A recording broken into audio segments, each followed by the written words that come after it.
Beanstalk, retold by Meredith Hairston, illustrated by Chris Buffett.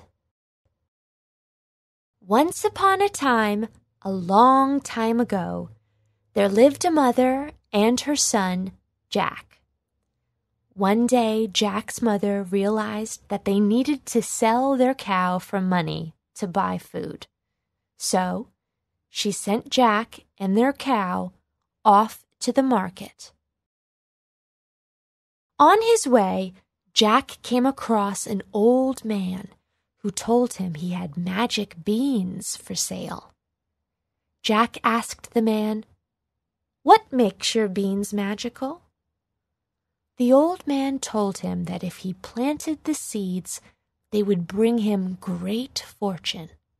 So, Jack, although Jack knew he was to sell the cow for money, he instead traded the cow for the magical beans and made his way back home.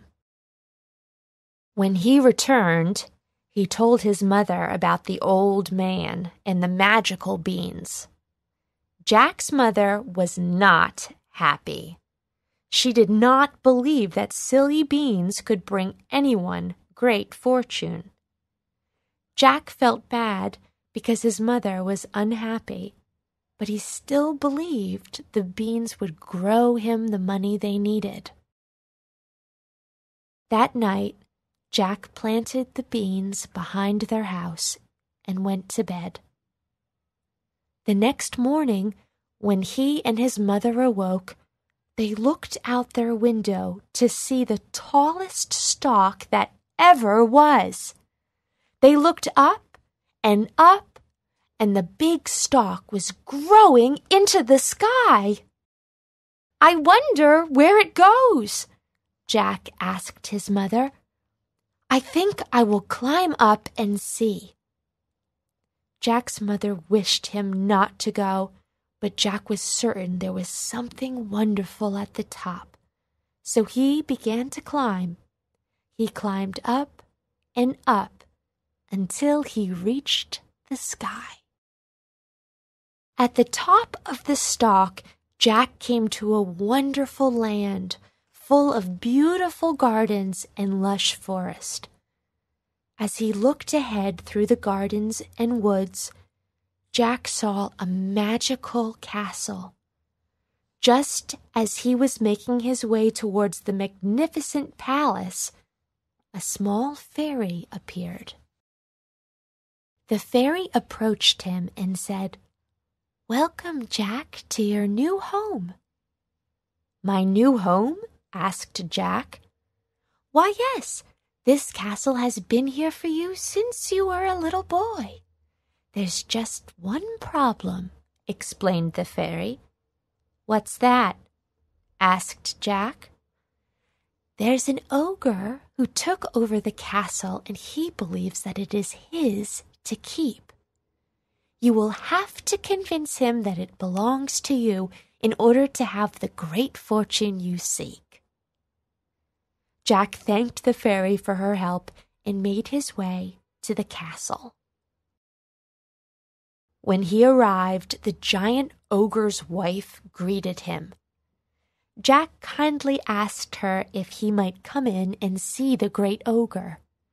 She was pleased to let him in, impressed by his politeness.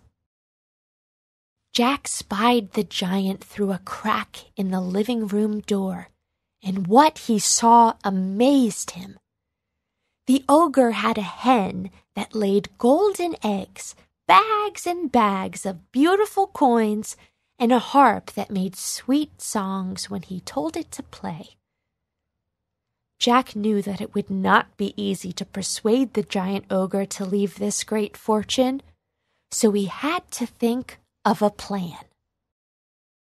Jack tiptoed into the large room, and as he entered, the ogre said, "Fee, fi, fo, fum, who is it that has come?" "It is I, Jack, the king of this castle." "King?" sniffed the giant ogre. "Yes," shouted Jack, and I am here to claim my great fortune." "Well," the ogre exclaimed, "you will not claim this fortune without a fight from me."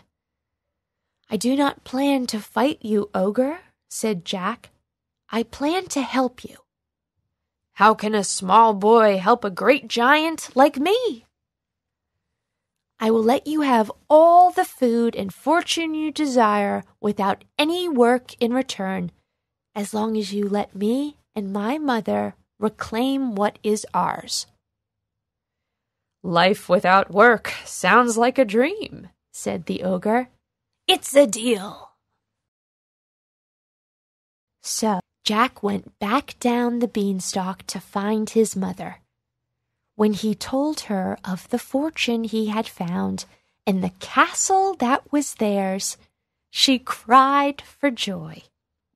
For the rest of their days, Jack and his mother lived happily ever after in their castle in the sky with the greatest fortune of all.